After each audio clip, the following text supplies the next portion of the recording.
Ok. Bonjour à tous, bienvenue à la conférence JavaScript The Next Biz by Code. Un petit mot sur moi. Je suis Xebian depuis 2 ans, Xebian. Chevalier de l'or du mérite des single page apps. J'ai travaillé sur des grosses apps en fait avec des single page, dont Backbone, Marionette, Ember.js. Donc avec des problématiques aussi de grosse volumétrie et d'applications avec beaucoup de fichiers, enfin beaucoup de sources on va dire. Je suis souvent en train de bricoler sur des techno web. Je suis aussi quelqu'un qui essaie de pousser Neo4j, qui est une base de données orientée graph.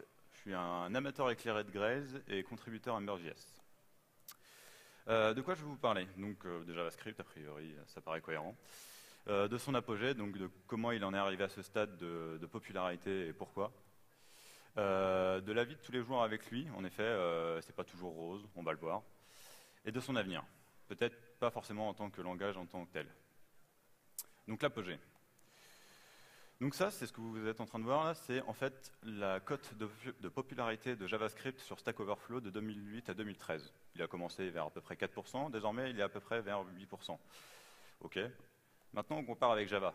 On voit qu'il a démarré à peu près lui à 8%, mais que sa croissance n'est pas du tout la même. JavaScript est littéralement en train d'exploser, on le voit partout.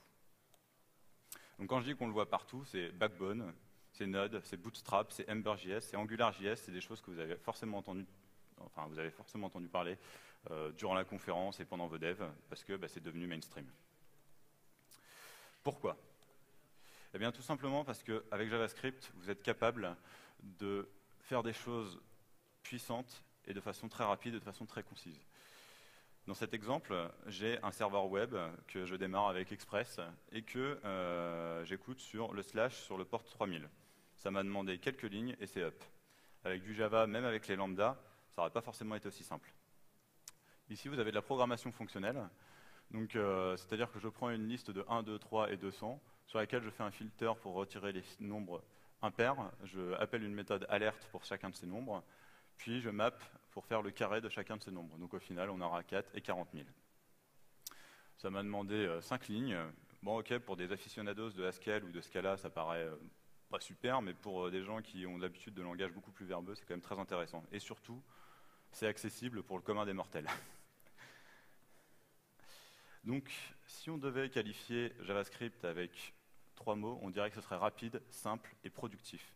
J'ai mis quand même une astérix à rapide parce que il y a encore quelques années, c'était pas forcément ultra rapide. Il a fallu attendre V8 et on va dire la montée en rapidité de tous les autres navigateurs pour qu'on puisse vraiment apprécier le langage en tant que tel. Et même s'il est très rapide maintenant, on arrive quand même rapidement à ses limites quand on fait du dev web mobile ou quand on commence à faire des single page apps qui sont vraiment énormes. Donc le JavaScript, c'est bien tout le temps. Faux! C'est pas bien tout le temps. Pourquoi? Alors déjà parce qu'on va pouvoir s'amuser un peu avec la coercition de type. On va voir si vous arrivez à deviner ce que ça fait. Admettons que j'ajoute un objet avec un tableau. Vous pensez que ça va donner quoi? Vous savez pas? Ça va donner 0. Et ce qui est encore plus drôle en plus, c'est que si vous le faites dans l'autre sens, alors hop.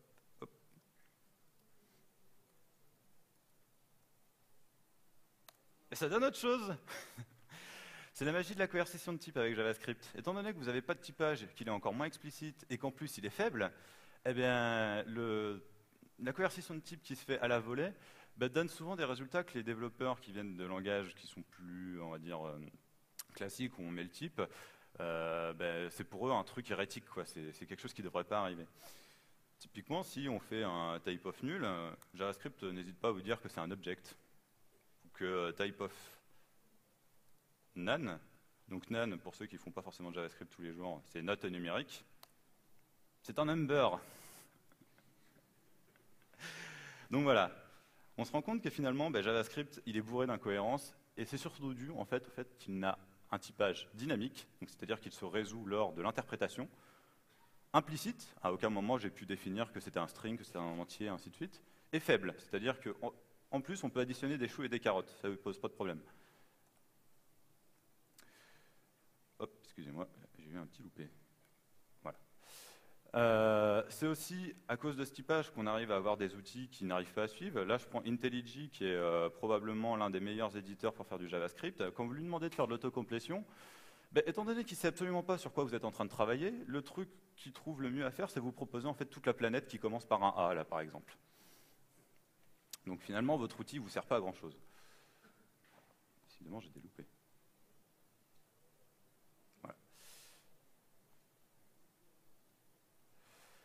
Ça rend aussi vos tests unitaires moins pertinents. Un test unitaire, il a plusieurs buts. L'un d'eux, c'est de pouvoir tester qu'une brique en appelle bien une autre. Là, dans mon cas, je fais une classe A, qui est une fonction. C'est normal, c'est du prototype, on est en JavaScript. Cette classe A, je lui ajoute une méthode plus, qui tout simplement va faire une addition en prenant 2 arguments. Je fais une deuxième classe, une classe B, qui elle va prendre une instance de A, et va appeler A sur la méthode plus, en lui passant les arguments qu'elle avait. C'est assez simple en soi. Et en dessous, j'ai un test unitaire. Ce test unitaire, il va d'abord me faire un mock de A, parce que j'ai envie de tester B. Donc ce mock, ça va être un literal object. Dedans, je vais mettre une méthode plus, enfin une fonction, qui va prendre 2 arguments, et qui, si ces 2 arguments sont égaux à 1, va me retourner 2. Ça va. Je crée l'instance de B, avec ce fameux mock de A, et là, mon test passe. Ce qui paraît logique en même temps. Chose plus perverse. Un de vos potes développeurs, il passe sur votre code et puis il fait « cette méthode plus, ça sert à que dalle. Je vais l'enlever. » Il exécute les tests, ça fonctionne toujours. Pourquoi? En effet, le type de mon mock, il n'est absolument pas rattaché à mon type de la classe A. Donc finalement, votre code, il peut être cassé et on ne s'en rend pas compte. Ce qui est un pur bonheur sur des applications où il y a vraiment énormément de fichiers, énormément de classes. C'est aussi la joie des contextes. Si vous avez fait du JavaScript, à tous les coups, vous avez dû forcément écrire self ou that, ou faire un bind, si vous êtes propre. Là, grâce à cette magie du contexte, ici, je fais une boucle de 5 itérations sur laquelle je vais créer un lien et lui mettre un onClick pour afficher la valeur justement d'incrément. On s'attend à ce que ça retourne 1, 2, 3, 4, 5, enfin, que ça affiche 1, 2, 3, 4, 5. Rien du tout, ça va afficher systématiquement 5. Pourquoi? Parce qu'il va résoudre son i au dernier moment, et le i, il aura eu un incrément jusqu'au dernier moment, donc vous allez avoir 5. Et en plus, JavaScript, ce qui est bien, c'est qu'il a un SDK qui est hyper bien fourni, il n'y a absolument pas de librairie tierce pour le compléter, quoi. C'est-à-dire que si vous faites de la date, vous allez sûrement devoir utiliser Moment. Si vous faites de l'API fonctionnelle, vous allez sûrement devoir utiliser Lodash ou underscore. Si vous faites de la manipulation de DOM, vous allez avoir le choix avec jQuery ou Zepto.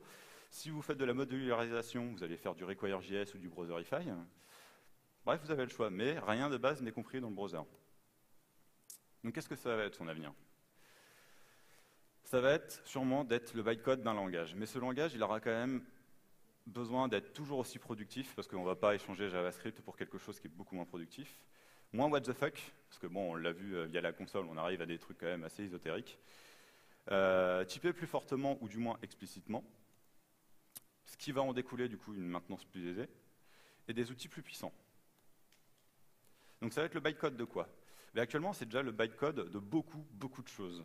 On y retrouve JSParsec, on y retrouve du Cobol script, du OCaml script, des trucs assez exotiques. Et on va aussi en retrouver quelques-uns que je vais vous montrer après. En tout, il y en a 170 des langages ou des transpilers qui vont vers JavaScript. Donc moi, je vais vous parler des leaders qui, à mon sens, ont vraiment un avenir dans ce monde, à savoir TypeScript, CoffeeScript, Dart et ASMJS. Donc on va commencer par TypeScript, car en fait je les ai ordonnés finalement par celui qui va inclure le plus de changements par rapport à, enfin le moins de changements et après à la fin celui qui va inclure le plus de changements. Donc TypeScript, c'est un langage qui a été développé par Google en 2012. C'est récemment passé en V1 où ils ont vachement bien amélioré l'intégration avec Visual Studio. C'est sous licence Apache 2, oui Microsoft ont compris qu'il fallait faire de l'open source. C'est très bien intégré à Visual Studio, comme je vous l'ai expliqué, et ça ressemble beaucoup à ce qu'il y aura en ECMASIS. C'est un des avantages, justement, parce que potentiellement, une base de code écrite en TypeScript ne devra pas être migrée. C'est un typage explicite statique faible et optionnel. Donc je décompose. Explicite, en effet, on va pouvoir dire qu'une variable, c'est une string, un int, ainsi de suite. Statique, parce qu'il va vérifier que ce type est cohérent par rapport à votre code lors de la transpilation. Faible, parce que de toute façon, ça va toujours être du JavaScript, donc les coercitions de type, vous y aurez toujours droit. Et enfin, c'est optionnel, c'est-à-dire que si ça vous donne pas envie de typer, vous ne typez pas.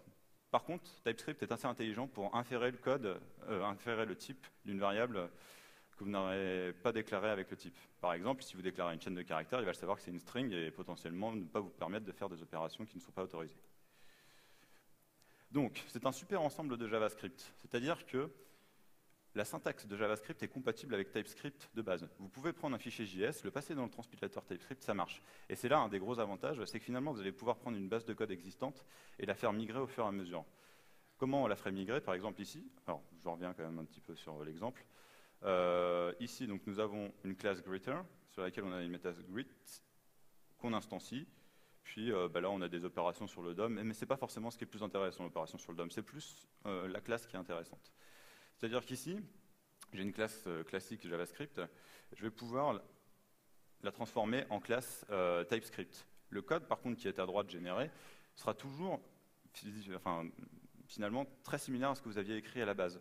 Ici, donc, on a une classe greeter avec une variable greeting de type string. On aurait pu enlever ce type string, ça aurait marché aussi.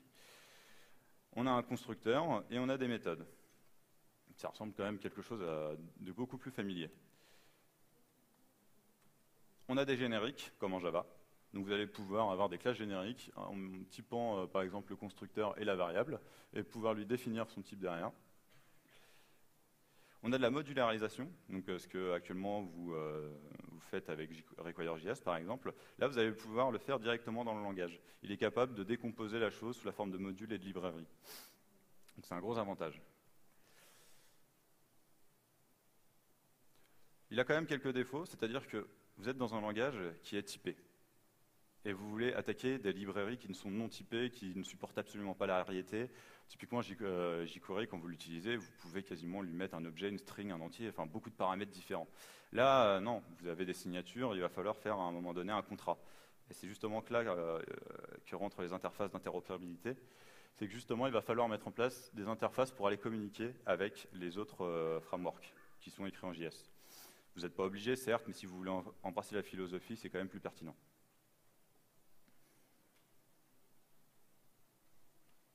CoffeeScript maintenant.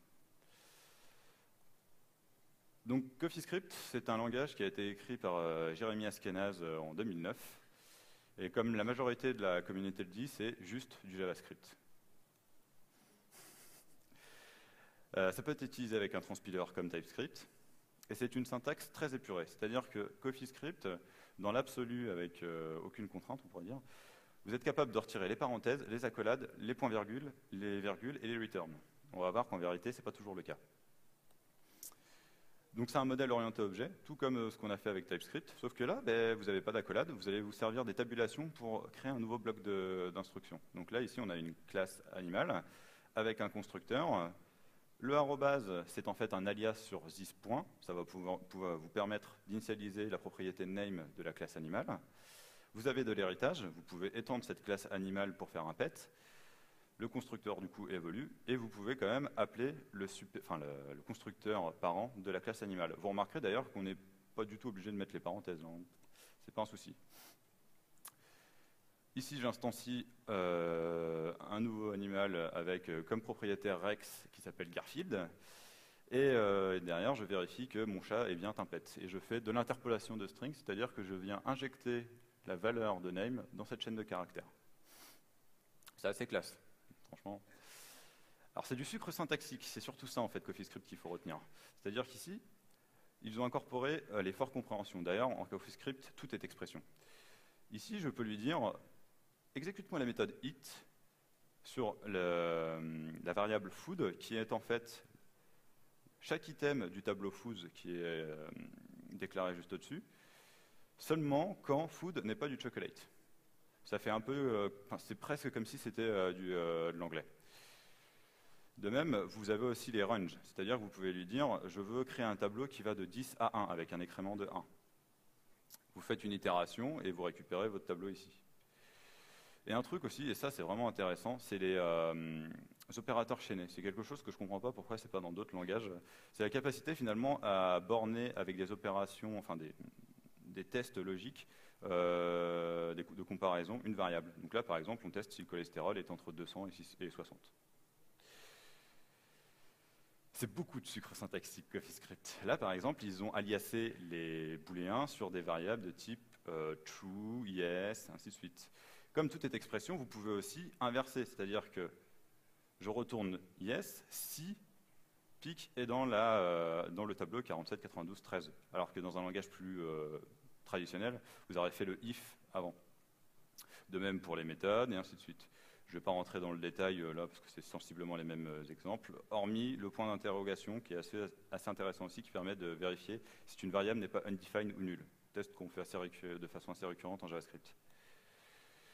C'est décidément beaucoup de sucre syntaxique CoffeeScript, avec notamment le destructuring assignment. C'est quelque chose qui arrivera dans les futures versions de JavaScript, qui vous permet de renvoyer un tableau et de direct mapper chaque item de ce tableau avec une variable que vous avez dans votre scope. Là, typiquement, j'ai weather report que je veux exécuter et qui va me renvoyer un tableau. Je peux direct lui dire que city va être mappé sur l'élément 1, temp sur l'élément 2, forecast sur l'élément 3. Alors que vous, sinon, vous auriez dû faire crochet 0 égale machin, ainsi de suite. Donc ça, c'est vraiment des approches sexy du langage. Le problème, c'est qu'à force d'avoir du sucre, on chope des caries. Et pourquoi? Alors, on va commencer avec une petite classe animal, toute bête, avec un constructeur.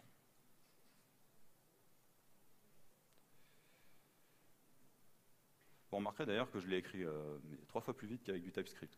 C'est clair que la syntaxe permet d'être ultra rapide. On va créer Rex, qui est mon nouvel animal. Hop. Et ça marche. Et d'ailleurs, le JavaScript généré est hyper lisible. C'est quelque chose que vous auriez vous-même écrit. C'est tellement bien que si on colle un tout petit espace à un moment donné, ça pète! Pourquoi? Eh bien, tout simplement parce qu'on a dit tout au début qu'on était capable de retirer les parenthèses dans CoffeeScript. Donc lui, quand il voit un espace, il va se dire, ok, donc je dois appeler le constructeur animal. Et il s'attend du coup à ce qu'ici, il y ait des paramètres du constructeur animal. Or, on lui donne des parenthèses. Il ne comprend pas. Donc ça, c'est les petites joyeusetés que vous commencez à avoir quand vous commencez du CoffeeScript. On va faire plus pervers. On va rajouter une fonction qui va s'appeler func, qui va prendre un entier en paramètres et un object avec une callback. En fait, il faut s'attendre à ce que ce soit un peu une callback comme si vous auriez créé un listener d'event. Je vais appeler donc la méthode func avec le premier paramètre qui est un entier. Déjà, on ne met pas de parenthèse, on ne sait plus trop à quel moment on doit indenter là. Enfin, je ne sais pas si c'est votre ressenti, mais moi c'est mon cas en tout cas. Je vais créer un objet. On voit que ça plante assez facilement quand même.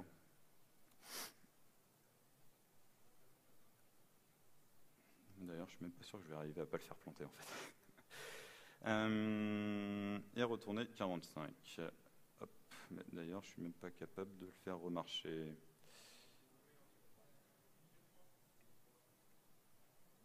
Ah oui, j'ai oublié la flèche, autant pour moi.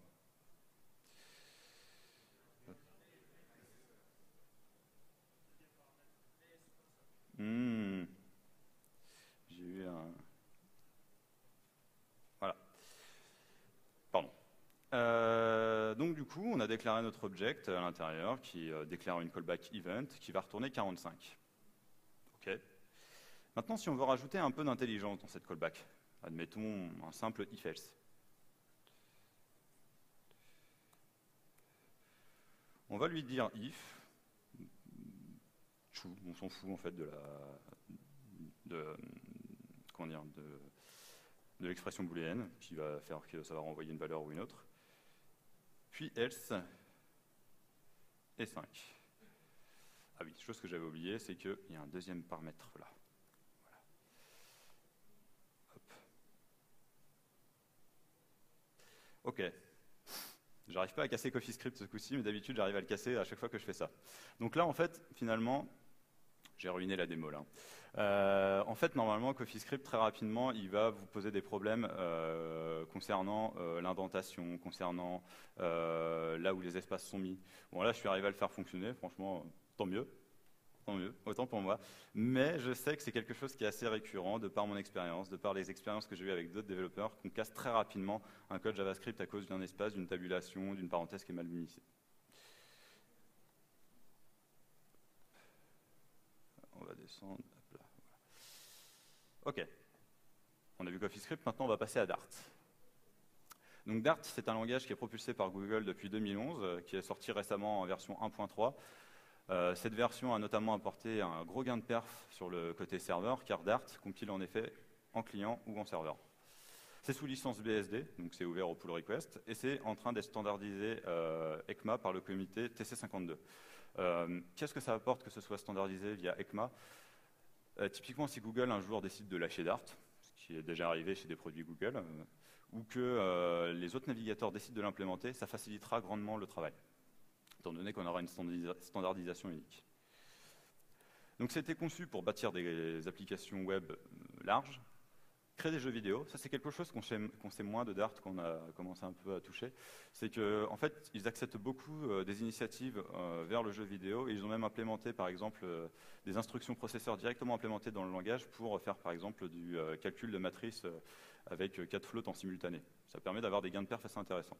Je crois que ça s'appelle SIMID si ma mémoire est bonne. Et c'est destiné aussi à être plus rapide que JavaScript, notamment à cause des problèmes de perf qu'on a sur les grosses apps et le mobile.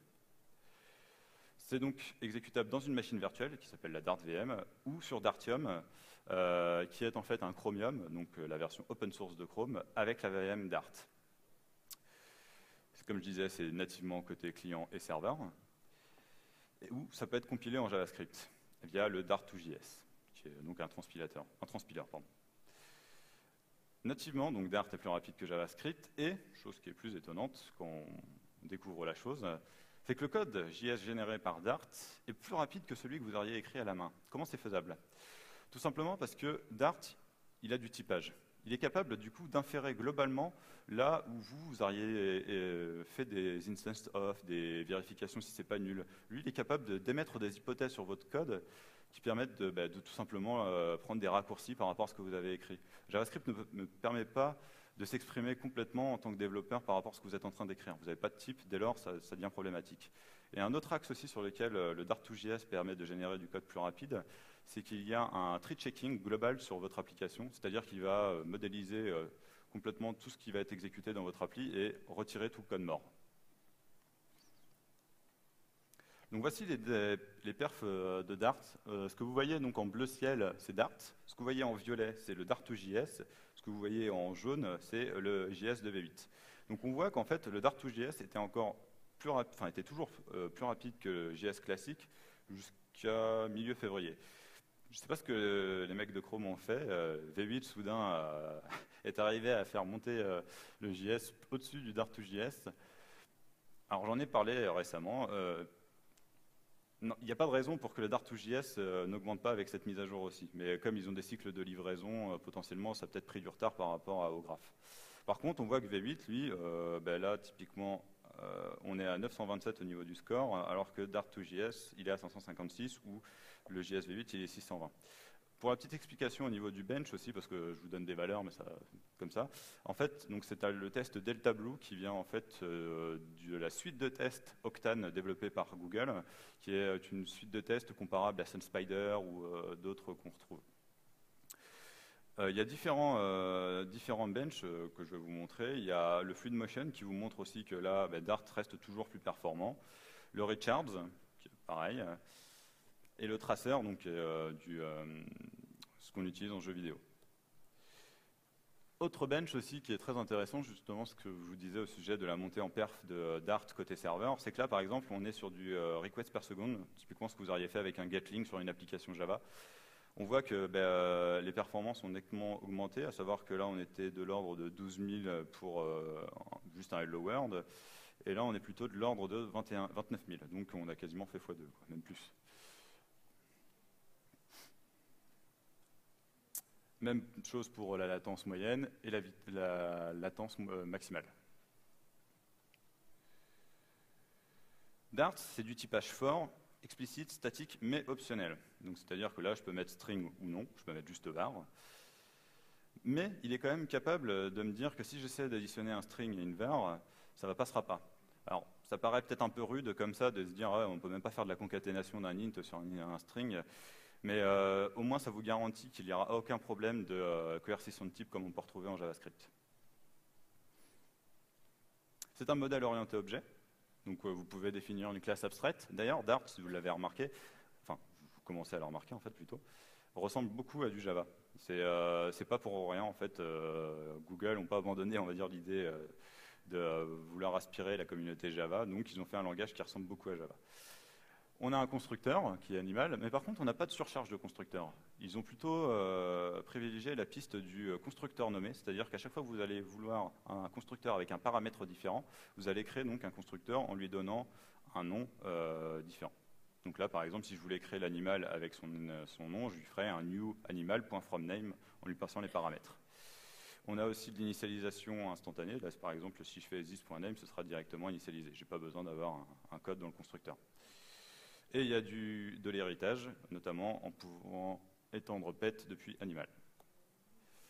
C'est de l'asynchronisme basé sur des futurs. Donc ça, les futurs, c'est ce qu'on peut retrouver. Enfin, c'est comparable aux promesses de JavaScript actuellement.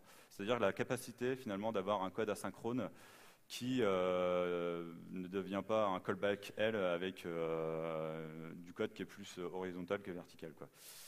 Là, on peut chaîner les opérations. Typiquement, j'ouvre un fichier bunnies.json sur lequel j'applique une post-opération qui va le parser, puis une autre post-opération, ça continue, qui va me l'enregistrer, et enfin, je vais prévoir le cas d'erreur et faire un recover si ça se passe mal. On a aussi les streams. Les streams, c'est ce que actuellement, un truc qu'on parle beaucoup avec Java 8 parce que c'est sorti. En Dart, on l'a aussi. C'est-à-dire qu'en Dart, on peut aussi modéliser finalement des flux de données. Et ils ont même poussé le vice plus loin. On peut pousser des flux d'events. C'est-à-dire que là, j'ai un texte area sur lequel, donc là, le query, ça permet de récupérer le texte area, un peu comme le $ en jQuery. Et à l'événement onKeepList, je peux lui associer donc des méthodes fonctionnelles. Donc, là, par exemple, je fais un filtre pour savoir si la touche est entre 32 et 122. Ah oui, petite parenthèse, là j'ai des fataro, je ne vous l'avais pas encore expliqué ça. C'est la façon dont on déclare en fait des closures en Dart. On lui définit les paramètres avec les parenthèses, la fataro, puis le contenu. L'avantage c'est que quand c'est sur une seule ligne, il nous fait le... Enfin, quand c'est une fataro, il considère que ceci est une expression et il la retourne directement. Donc on n'a pas besoin du return. Si ça avait été pas une fataro mais des crochets classiques, là par contre on aurait dû faire un return. Derrière, on fait un map qui va retourner pour chacun des éléments son équivalent de string. Et enfin, on va appliquer donc, on va appeler la méthode print pour chaque caractère qui a été appuyé. Assez, comment dire, assez disruptif justement, comme on a parlé à l'université la dernière fois. Dart apporte aussi des threads. Ça, c'est assez fou en fait, dans l'idée du web, parce qu'on est plutôt habitué à du monothread. Je vais d'abord vous expliquer le code et vous expliquer après aussi quelques limites de la chose. On va commencer par le main. Donc, comme en Java, vous commencez par un point d'entrée qui est le main. Vous allez créer un sendPort, ce qui est en fait, en quelque sorte, votre moyen de communiquer avec le thread. Les threads en Dart sont en fait le pattern actor et on communique qu'avec des messages. On va spawner une fonction, car c'est comme ça qu'on matérialise un acteur en Dart, qui est cette fonction-ci. Donc là, on va retourner au démarrage. La première chose qu'elle va faire, c'est mettre en place la callback de réception des messages venant du main. Donc là, on va faire port.receive. La callback qui va recevoir les messages venant du main. Si c'est go, alors je te fais un calcul long, parce que c'est là que c'est intéressant de faire du thread, et je te réponds. On retourne ici. On lui fait sendPort.callGo, donc on va arriver dans le if, then. Ce qui est bien, c'est que du coup, on a une interface qui est assez commune, on continue à travailler sur de la promesse. D'ailleurs, ça doit être une stream plutôt qu'une promesse, enfin une stream plutôt qu'une future. Et on lui applique une callback pour dire, ben voilà, j'ai bien reçu un message venant de mon thread. Alors, il y a quand même quelques limitations à ça. Déjà, l'équipe Dart ne pousse pas vraiment dessus, parce que tout simplement, c'est pas encore sec. Sur un browser, tout de suite, vous devez vous demander mais comment ça marche. Dans un browser, on est single-threadé. S'il y a possibilité, il va créer des web workers. Sinon, bah, il va tout simplement exécuter votre code en single thread. Et en Node.js, non, je préfère pas m'avancer parce que je sais pas là pour le coup. C'est fourni avec un écosystème hyper riche Dart, c'est ça qui est vraiment intéressant. C'est que par exemple, on a le pub.dartlang.org qui est en fait l'équivalent du Maven. Vous allez pouvoir télécharger vos dépendances depuis ce site. Et d'ailleurs, le pub est un outil qui est directement intégré dans Dart, c'est pas un outil utilitaire. Vous avez le Dart Editor qui est donc lui un IDE qui est spécifique à Dart, qui est basé sur Eclipse. Et vous avez une vraie API, c'est-à-dire que vous avez le Dart.html qui est finalement l'équivalent du jQuery, le Dart.io qui est la possibilité en fait de faire de la communication avec un serveur ou autre, et le Dart Collection qui est là où vous allez faire de l'API fonctionnelle. Alors, je vais vous montrer très rapidement ce que Dart génère comme code afin que vous puissiez comprendre aussi un des inconvénients de la chose. Fait une petite erreur, visiblement. Décidément, je vais tous les blinder.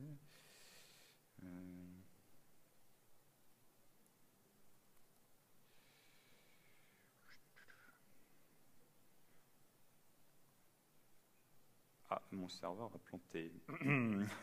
Désolé.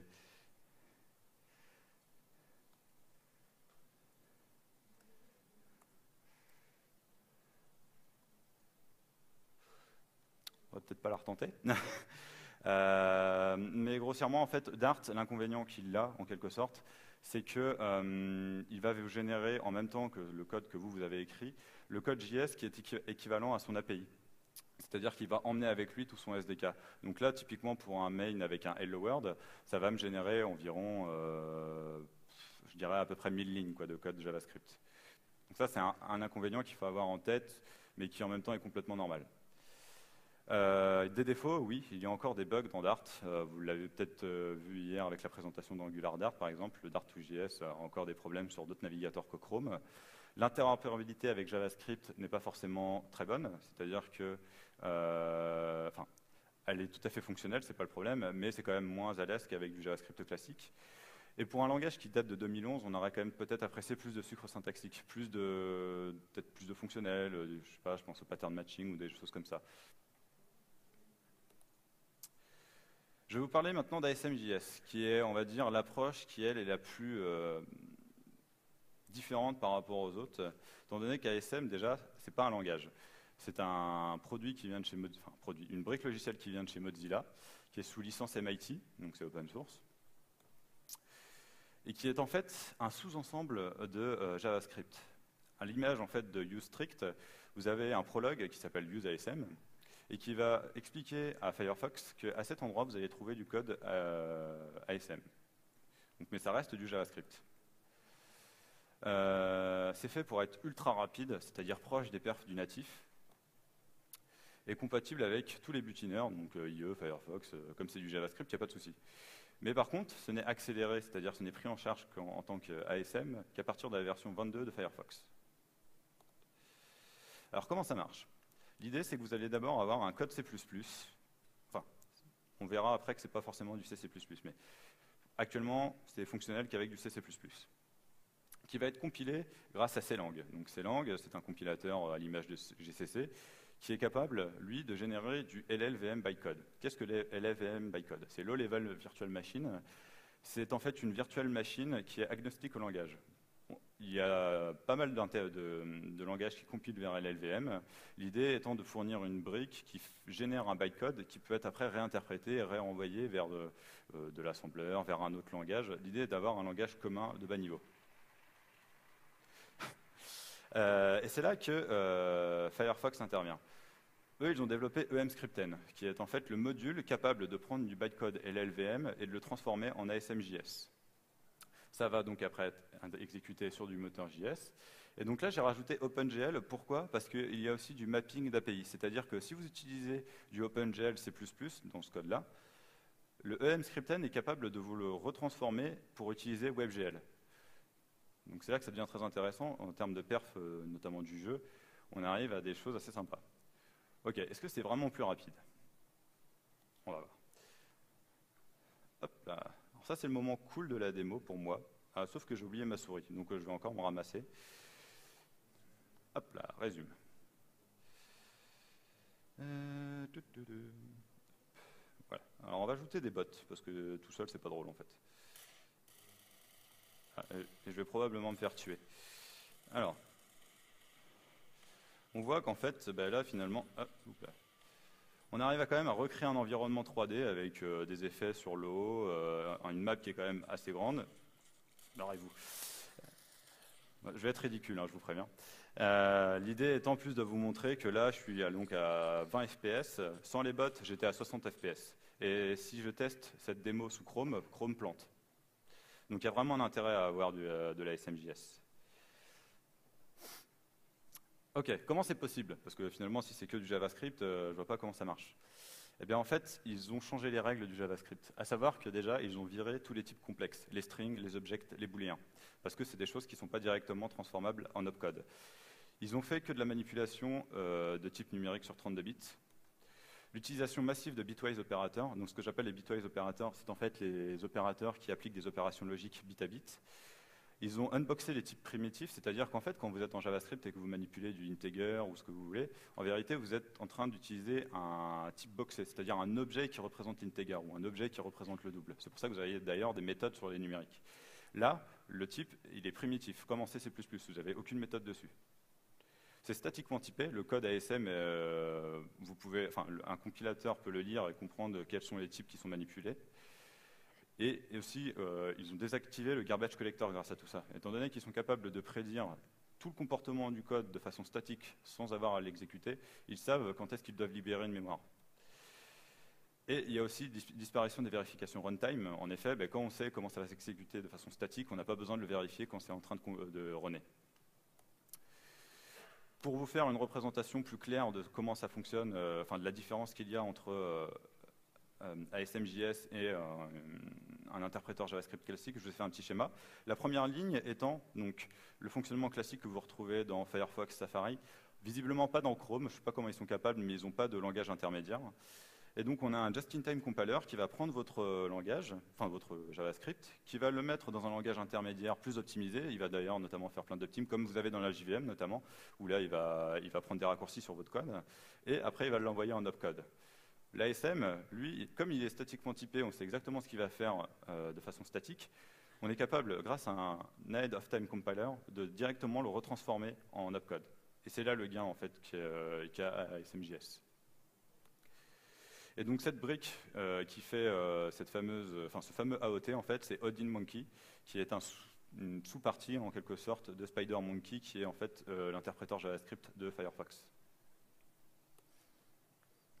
Alors, je vais vous montrer un peu à quoi ça ressemble du code ASM. Vous avez une fonction sur laquelle on a décrit un prologue useASM. Le stdlib, foreign et heap sont les paramètres d'entrée. En fait, tout ce qui est dans la fonction, c'est de l'ASM, tout ce qui est à l'extérieur, ça n'en est pas. Le stdlib, c'est un peu comme en C++, c'est votre librairie de base. Le foreign, c'est en fait les méthodes qui sont de JavaScript classique, et la heap, c'est en fait la mémoire qu'utilise ASM pour stocker. En fait, il utilise une heap en empilant au fur et à mesure, à chaque fois qu'il change de contexte, ses variables. C'est notamment comme ça qu'il arrive à désactiver le GC. Ici, je récupère les méthodes Square de l'API de math. En vérité, cette API, c'est l'API JavaScript de base, sauf qu'il a appliqué toutes les opérations, tous les typages statiques qu'il applique sur son code ASM pour pouvoir être sûr que ce code-là aussi répond à des normes ASM. Là, on voit qu'on utilise aussi pas mal la coercition de type, notamment pour transformer ça en double. Et on va faire ça pour toutes les paramètres d'entrée et de sortie. On est garant comme ça qu'en fait, on manipule toujours le même type sur 32 bits et qu'il est statiquement typé. À la fin, on retourne les méthodes qu'on va vouloir exposer au reste de JavaScript. Donc là, on va exposer Diag. Et si on voudrait avoir, on va dire, l'autre côté, c'est-à-dire le code JavaScript qui va vouloir utiliser ce code ASM, il va faire appel donc à Diag module, récupérer la méthode Diag et pouvoir l'appeler comme si c'était un code lambda. Alors en termes de perf, donc ça c'est des images que j'ai récupérées de artstechnical.com qui a fait un super article sur ASM. Le test que vous voyez là actuellement, c'est en fait un test qui consiste à vous mesurer le nombre d'instructions par seconde pour un langage. Ce que vous voyez en orange, c'est le natif, Donc normal, c'est le plus rapide. Ce que vous voyez en rouge, c'est du JavaScript normal, et en bleu, c'est de l'ASM. On voit qu'en fait, les performances ne sont pas forcément folles par rapport à du JavaScript. Pourquoi? Ici, l'opération en fait, consistait surtout à faire de la manipulation de float. Or, on a beau être en ASM, en JavaScript, en ce que vous voulez, si le langage JavaScript n'est pas capable d'être plus rapide que ça pour du float, ça ne bougera pas même si vous avez une approche statique. Donc là, on n'a pas forcément d'intérêt à utiliser ASM.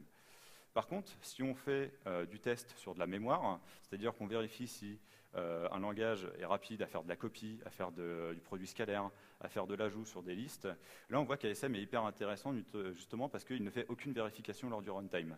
Donc c'est toujours les mêmes couleurs, orange pour le natif, rouge pour le JS normal et bleu pour l'ASM, et on voit que finalement l'ASM commence à se rapprocher en fait des perfs du natif, sachant qu'en fait les deux derniers sont ceux qui représentent le mieux l'usage que fait une application classique en termes de copie de mémoire. Donc ça, c'est un test aussi plus pour du jeu, où on a notamment un test sur de l'arbre binaire. On voit que alors là, le plus petit est le mieux, hein, c'est en millisecondes que c'est. Donc le C++ est ultra rapide, et l'ASM arrive à suivre aussi. On voit que notamment sur ce test-là, le JavaScript classique, lui, par contre, est juste à l'ouest. Ils ont fait aussi un autre test qui est très intéressant, qui nous apporte une autre information. Ils ont comparé Firefox et IE. Bon, alors ils ont prouvé surtout qu'IE, ça marchait pas bien, enfin que c'était pas rapide, mais ils ont prouvé aussi autre chose, c'est que finalement, les perfs sur un IE d'ASM et de code JavaScript classique n'ont pas tellement de différence. Ce que vous voyez en vert, c'est le JavaScript classique, ce que vous voyez en violet, c'est de l'ASM. Donc là, on voit qu'on ne gagne pas beaucoup en performance comparé à Firefox. Pire, quand on compare sur le benchmark game, on voit qu'en fait, le code ASM est même contre-performant sur IE. Pourquoi? Parce qu'en fait, IE, il n'a pas connaissance que c'est de l'ASM. Donc, il active toujours son garbage collector, il active toujours les vérifications runtime. Enfin bref, il fait du JIT. Le problème, c'est qu'ASM a une consommation mémoire légèrement plus importante que du code classique. Dès lors, le garbage collector de IE se met en route et là, on ruine les perfs en fait. Donc, ASM finalement est rapide sur OdinMonkey, enfin Firefox version 22, mais par contre sur un IE, peut-être moins performant. Il y a déjà eu plusieurs portages de briques C++, notamment le moteur de jeu Unreal Engine, qui fait tourner Unreal Tournament. Ils sont arrivés à le faire porter sur du Firefox, enfin de l'ASM.js. Il y a aussi la base de données SQLite qui a été portée. En vérité, c'est très facile de porter un code C++ vers ASM, car les outils qui sont mis à disposition permettent de reprendre le build d'un projet C++ et avec très peu de modifications de le transformer en JavaScript. Donc la plupart des gars prennent le fichier. Alors, est-ce que cette démo-là va fonctionner? En plus, je fais du C, donc enfin C++.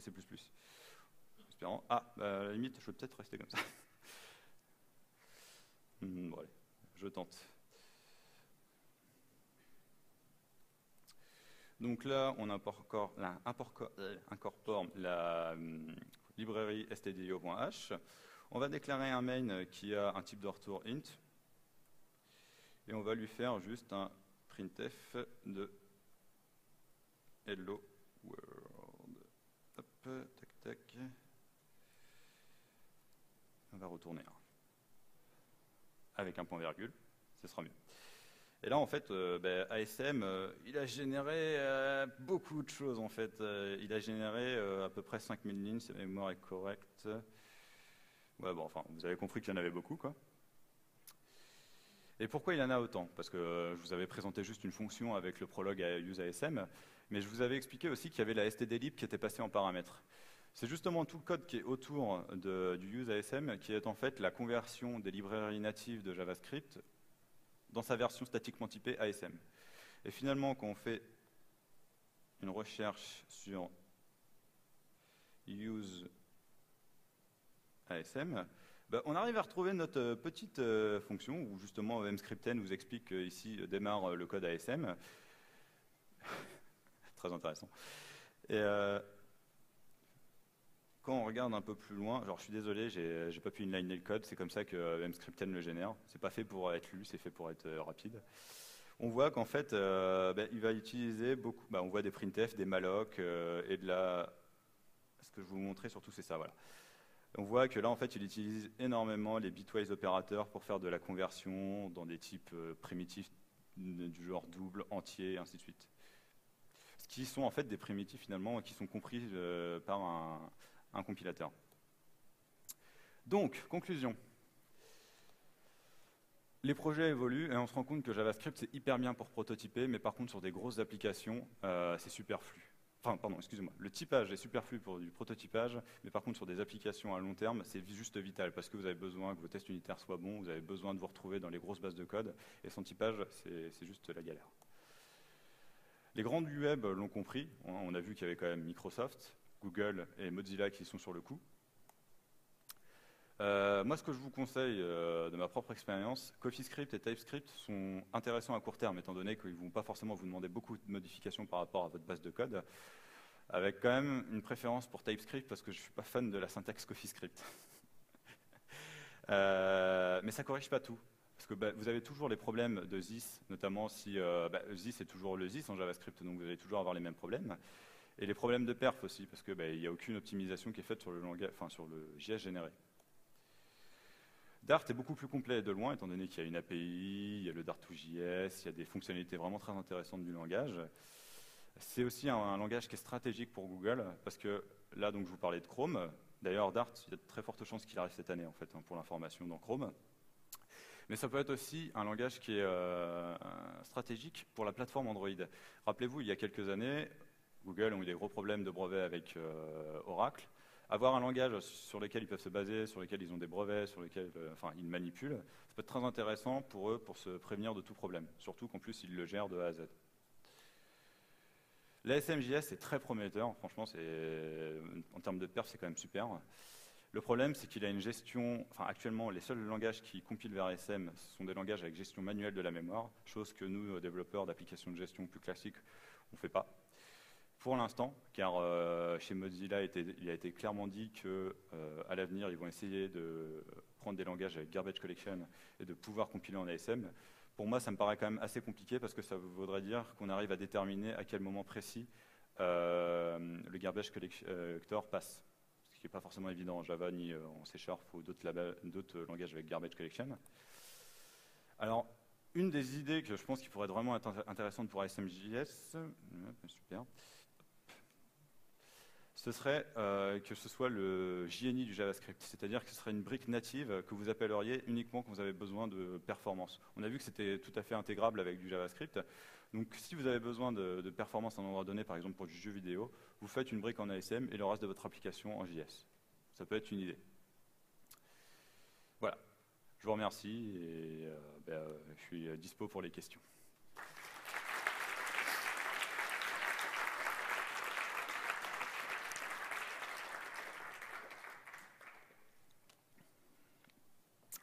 Alors, des questions. Je sais pas, sur ASM, ça vous paraît pas un peu exotique? Oui. Attends, je crois qu'il faut que tu ailles le micro.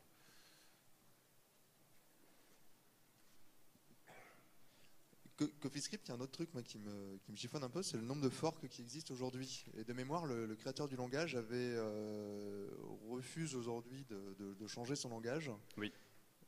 Du coup, qu'est-ce que tu penses en fait de cette stratégie qui est du coup pas forcément future-proof dans le sens où c'est évidemment quelque chose qui va assez peu vivre. Ou en tout cas qui est parti plutôt sur une planète où on en a plein de forks différents qui essayent tous de se battre et avec aucun qui réussit au final. Bon, déjà pour la petite parenthèse, Jérémy Askenaz, c'est quelqu'un quand même qui a une personnalité assez forte dans le monde du web. Par exemple, il a refusé des pull requests sur un underscore qui était complètement légitime, des pull requests sur CoffeeScript. Donc je ne suis pas sûr que ce soit quelqu'un qui soit forcément pertinent sur l'évolution, on va dire, de JavaScript. Il a fait son langage, il estime qu'il est bien, et il ne veut plus le toucher. Et je pense que ce n'est pas forcément pertinent parce qu'il va avoir des fonctionnalités comme par exemple Dart avec les streams ou les futurs que CoffeeScript n'aura jamais. Donc pour moi, en fait, le fait que CoffeeScript n'évoluera jamais, c'est déjà un poids, en effet.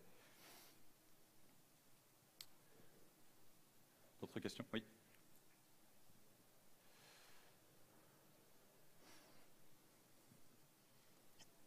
Merci pour cette présentation. Vis-à-vis de l'évolution d'Angular 2.0, j'ai vu qu'ils utilisaient un autre type de transpiler, là, Tracer. Oui. Tracer, oui. Qu'est-ce que vous en pensez vis-à-vis de ce que vous avez présenté? De toute façon, à un moment donné, il va forcément falloir migrer vers ECMASIS. La question, c'est quand est-ce que ECMASIS va sortir. Et en attendant, je pense que le fait d'avoir un polyfills comme tracer est vraiment une bonne chose, d'autant que Angular 2 et Angular Dart, j'en ai pas parlé, mais il y a un portage d'Angular en Dart, on va avoir plus ou moins les mêmes philosophies. Donc finalement, avoir des comportements cohérents comme ça avec 2 frameworks et dans des langages différents, je trouve que c'est une bonne chose en fait.